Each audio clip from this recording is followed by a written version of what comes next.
Shalom à toutes les frères et sœurs en Christ dans le monde entier.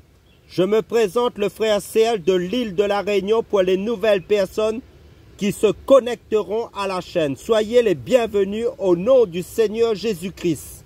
Notre partage du jour sera la formation de Christ en nous, le faire aiguise le faire. Amen. Avant d'apporter le message, prions frères et sœurs. Père, dans le nom du Seigneur Jésus-Christ, nous te bénissons, nous te rendons des actions de grâce. Merci pour l'œuvre de la croix de ton Fils Jésus-Christ. Car Seigneur, tu es le potier, nous sommes l'argile entre tes mains. Seigneur Jésus-Christ, donne à chacun de nous ta forme à toi, Seigneur Jésus-Christ, pour être équipé et accompli en Christ, Père, dans le nom puissant du Seigneur Jésus-Christ. Amen. Voilà, nous allons parler de notre relation avec notre prochain en tant qu'enfant de Dieu en Christ.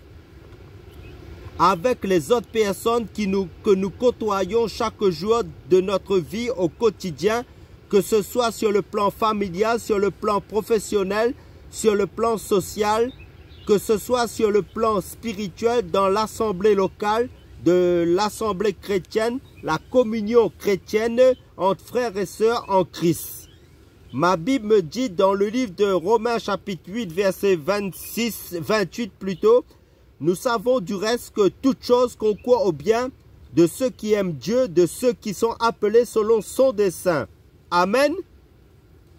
Parlons de la formation de Dieu quand Dieu suscite des personnes dans tous les domaines de nos vies pour nous former en Christ. Notre texte de base qui est dans le livre de Proverbes chapitre 27 verset 17 qui est dit « Tout comme le fer aiguise le fer, l'homme s'aiguise au contact de son prochain. » C'est quoi le fer aiguise le fer? Connaissant ces choses-là, souvent vous savez les ustensiles que vous allez utiliser comme les couteaux, quand vous utilisez en cuisine, quelquefois les matériels pour les champs, exemple le champ de canne pour couper de la canne à sucre, nous arrivent sans être tranchantes, sans être aiguisées. Et pour pouvoir les aiguiser, il faut pouvoir prendre du fer et les mettre au contact de l'autre et frotter pendant un moment et alors le fer obtient le tranchant et maintenant il peut couper. La Bible compare la vie d'un homme à ce phénomène-là.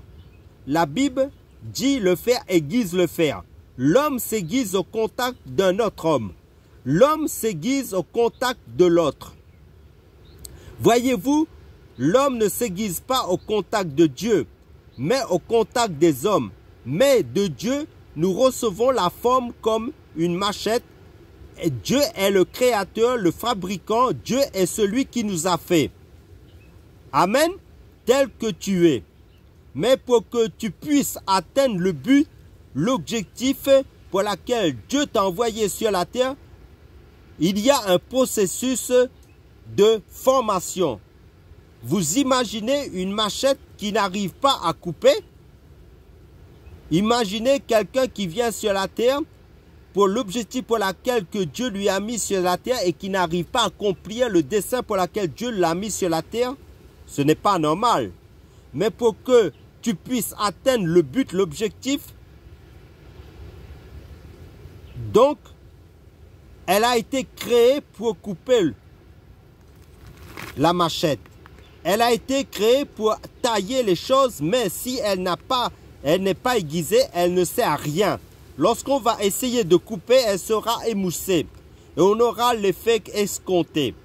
L'aiguisement d'une personne, c'est-à-dire l'affinement d'une personne, le fait qu'un homme soit capable de faire ce pourquoi Dieu l'a créé, ne se trouve pas seulement dans sa relation avec Dieu, mais se trouve au contact avec les êtres humains.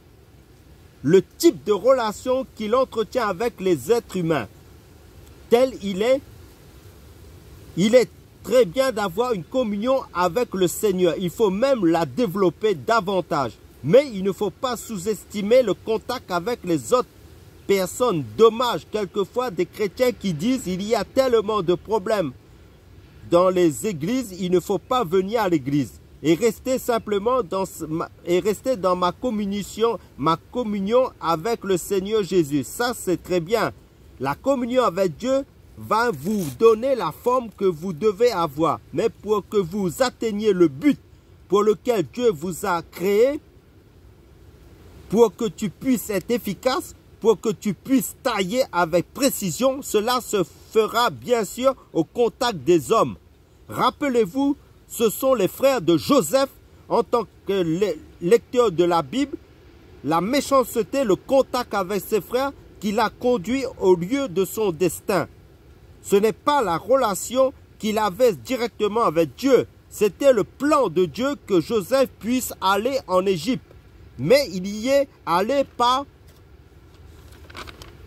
je dirais, que par la méchanceté des hommes. Vous savez, lorsque l'on confronte deux morceaux de fer, il y a une confrontation, il y a des étincelles qui sortent au milieu. Je me suis rendu compte que très souvent les personnes, nos compagnons avec qui nous entendons pas, les gens dont la façon de parler, la façon d'être, la manière de se comporter nous confronte, nous blesse, parce que quand un fer est aiguisé, l'autre fer le blesse. L'autre fer enlève une partie. Il y a des gens autour de vous qui sont des personnes que Dieu a envoyées pour vous aiguiser. Amen. Là, je pense qu'il n'y a pas beaucoup d'amen. S'il y a des personnes qui sont blessées au contact des autres personnes. Il y a quelquefois des personnes au travail, vous devez les supporter, leur façon de faire, leur façon d'être, leur caractère opposé à votre caractère. Ne rejetez pas cela. Voyez, Jésus a appelé Judas mon ami. Pas parce que Judas l'aimait. Judas a vendu Jésus. Mais le jour de la vente, Jésus a appelé Judas mon ami. Parce que sans Judas, il n'y aurait pas eu la croix. Saisissez-vous le dessein de Dieu? Pierre et les autres aimaient beaucoup Jésus. Bien sûr, il ne faut pas crucifier Jésus. Jésus dit de Judas, cela doit arriver. Mais malheur par qui cela arrive. Mais Judas était l'ami de son destin. Parfois, des gens s'opposent à vous. Parfois, les difficultés que vous avez au travail, même les problèmes que vous avez dans les assemblées chrétiennes, entre soi-disant frères et sœurs, vous amènent à grandir spirituellement, à devenir meilleur, à sortir le potentiel que Dieu a mis en vous qui était caché. Lorsque vous fuyez l'aiguisement, lorsque vous fuyez les confrontations, vous émoussez. Un homme ou une femme de Dieu devient meilleur dans ses confrontations, pas dans les disputes. Il ne faut pas être dans les disputes. Quand même, les gens sont méchants avec vous. Nous faisons du bien, nous restons en contact et nous laissons le faire nous aiguiser et nous amener à être meilleurs. Certainement, tu as déjà rencontré cela. Et tu rencontreras encore des personnes certainement. Tu ne t'entendras pas avec tout le monde. Car avec les bons amis, avec ceux qui s'entendent, ils ne nous aiguisent pas. Parce qu'il n'y a pas de confrontation. Nous sommes d'accord sur les projets. Vive les amis. Que le nom du Seigneur soit béni. Parce que ce sont les gens qui nous motive à aller de l'avant, qui nous encourage pour ce qui est bien en nous. On a besoin de vrais amis, mais les ennemis, ceux qui n'acceptent pas tels que nous sommes, ceux qui viennent comme une lime qui vient nous aiguiser, nous rendre meilleurs. Lorsqu'on apprend à pardonner, lorsqu'on apprend à aller au-dessus des souffrances, des blessures qui nous font subir, nous devenons meilleurs. Le fer aiguise le fer. De même, c'est votre compagnon qui va vous aiguiser. C'est quelqu'un de votre entourage qui va vous aiguiser. C'est quelqu'un de votre entourage qui va contribuer à vous aiguiser. Et lorsque vous êtes aiguisé, vous êtes efficace. Vous atteignez le but de votre vie. Vous êtes orienté vers votre destinée. Rappelez-vous, en tant que lecteur de la Bible, sans Pénina qui aiguisait Anne, on n'aurait pas eu le grand prophète Samuel. Et l'aiguisement a amené Anne à crier à Dieu. Et le fruit de sa prière a été cet extraordinaire homme de Dieu. Pénina a été le fer qui a aiguisé Anne. Les frères de Joseph ont été ceux-là aussi, pour aiguiser Joseph. La femme de Potiphar, si Joseph n'avait pas refusé de coucher avec elle, Joseph n'aurait pas allé en prison. Et s'il n'était pas en prison, il n'aurait pas rencontré cela qui allait contribuer à l'élever jusqu'à le faire asseoir sur le trône. De même que le fer aiguise le fer, l'homme aiguise l'homme.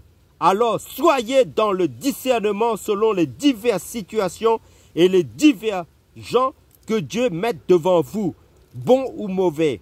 Même si les gens s'opposent à vous, ne rendez pas le mal. Gardez vos cœurs attachés à Dieu. Aimez le Seigneur. Ces choses-là vont vous amener à donner le meilleur de vous-même et à vous rendre encore meilleur, à faire ressortir les choses cachées que Dieu a mis en vous, le potentiel de Dieu en vous. Que Dieu vous bénisse abondamment en Jésus-Christ à travers de cette exhortation. Amen.